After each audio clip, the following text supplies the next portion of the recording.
welcome back. It's a Thursday morning on The Breakfast Show. You're still with myself, Daphne, and Joe here.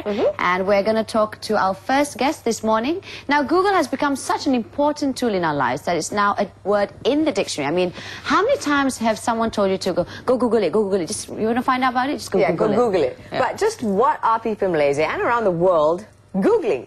Well, the search engine has released the 2009 year in Zeitgeist that tells all. And to explain these leads to us, we have on the show today the head of marketing for Google Southeast Asia, Callow. Welcome back. Thank you very much. Good morning. Good morning. Wow, I didn't even know there was such a list that exists. Why? How did it come about, this special list? Well, the term Zeitgeist is actually it's an obscure German phrase for a spirit of the times. Right. And we at Google think that it's great to be able to give a bit of insight into what people in various countries and people in Malaysia are looking for. So this is based on a product called Insights for Search, and what we do is we pull the fastest rising search terms each year, and sometimes in each month, and we find that it's a great way for people to understand, what people in Malaysia find important. What are they passionate about? What are they interested in? Because, with some pretty significant market share here, generally if people are looking for something online, they'll turn to Google in Malaysia to do that search. Right. So what are people in Malaysia looking for? What are our fastest rising searches? So interestingly, in the fastest rising terms of 2009, it's really in a couple of key areas. The first thing is you're seeing, I think, Malaysians are becoming far more tech savvy. Right. This is a general trend.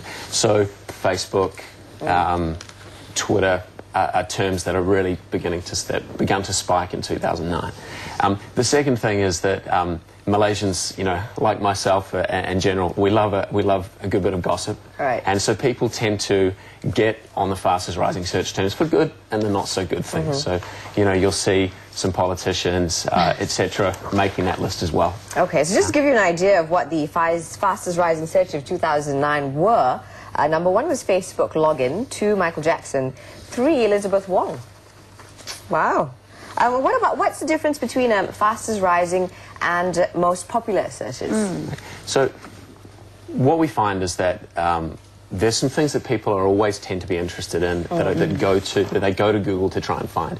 And for example, there are things like Facebook, like Gmail logins, like Yahoo, like big products, YouTube, for example. Those things are consistent.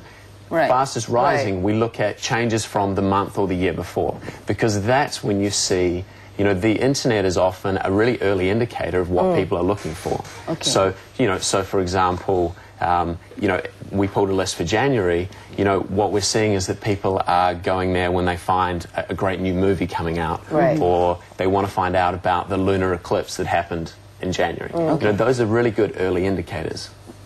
Okay, but with the things like Facebook and Gmail and Yahoo, I mean, you think most people would bookmark them, but they still come out as your most popular searches? You'd be surprised that people go to Google as a starting point of navigation. Of everything, and really. so often it's the most intuitive entry point to the internet for the majority of people. So I also find myself, putting something in the browser, even if I really sometimes know the URL already. It's just what comes naturally. Because it's easier, and then you just click onto the link. So how do you customize the list?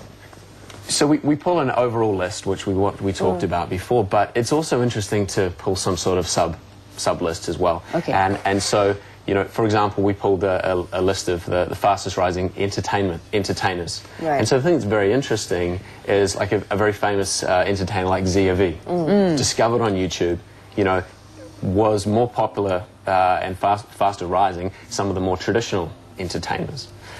We also looked at sports terms. And the thing that's also interesting is how Formula One in Malaysia and terms related to it, with the Malaysian Formula One team, they beat out more traditionally popular sports such as, football and badminton in Malaysia. So those things are interesting because you see how things change and you see how things spike. Okay, and if you were on the web today, could you actually log onto a site and look at what, say, for example, people in Indonesia were looking at? Yes. This is where it becomes really interesting personally for me as well, because it's great to go onto a product called Google Insights for Search, and there you're able to you know, do a deep dive into what people in Malaysia are looking at, but you're also able to look at other countries. So you're able to look at search volumes based on what people are looking for. So the search term, you're able to look at it by different countries, and you're also able to look at it over time. So, for example, even in Malaysia, you're able to look at, we overlay the data on a map, so you can see a heat map of where things people are looking for. So, like a great example is a term like samba.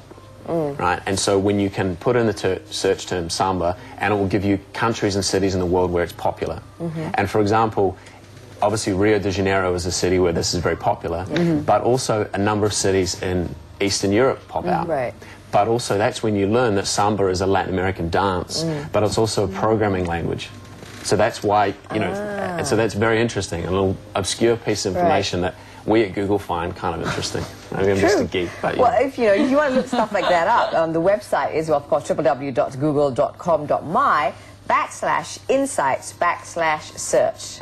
We unfortunately don't have that up on the screen for you, but we will give it to you again at the end of the show. Now, you mentioned very quickly on entertainment with CIV as well as sports, health. What else are some of the very interesting the Daphne IQ lists? How enticing, Joe. How enticing. I think the thing that's really interesting is that, yes, there are global trends going on, but the thing that's also really, really interesting is how generally what's locally important always beats out what's going on internationally. You know, so for example, I mentioned that people make this list and things make this list for good and for not so good. Let's take January. The January is an example in the hottest rising terms. What you'll find is that like a local Malaysian movie, like Adnan Sempit beat out Avatar as the fastest rising term. So that's very, very interesting. The challenges with bloggers and the late Sultan of Johor beat out, you know, some of the more internationally aware, you know, international topics such as the challenges that Tiger's been facing. You know, so I think those are often really interesting to sort of see that, yes, there's global things, but people are also deeply passionate and interested in what's going on in their city, in their town, in their country.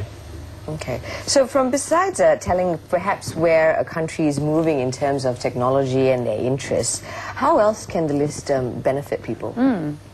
You know, I think it's also, it's great to understand, you know, what's important to people and how that changes over time. You know, and so as a user, you know, I have friends who are journalist students. I have friends who are, you know, doing articles on social commentary.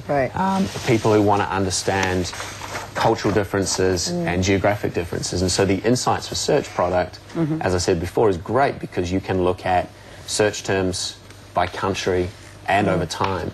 And you'll see how people are using the web for more and more things. You know, we mentioned in the list of 2009, it's very clear that a lot more Malaysians are becoming far more tech savvy because the evidence of, you know, technical terms, you know, websites. Dragonika's a multiplayer game that made the list. Twitter made the list before, you know, in the months and the years before it didn't. So it's a really good, you know, Zeitgeist is a sign of the times, and I think that's a really good definition for it. How many years have you done this special list? You know, we've been running it over a number of years, and we also now cut it into months, and so that's really interesting because there are big changes over the year, but, you know, we're all about current events and what's happening real time. It's one of the great things about Google and great things about the web.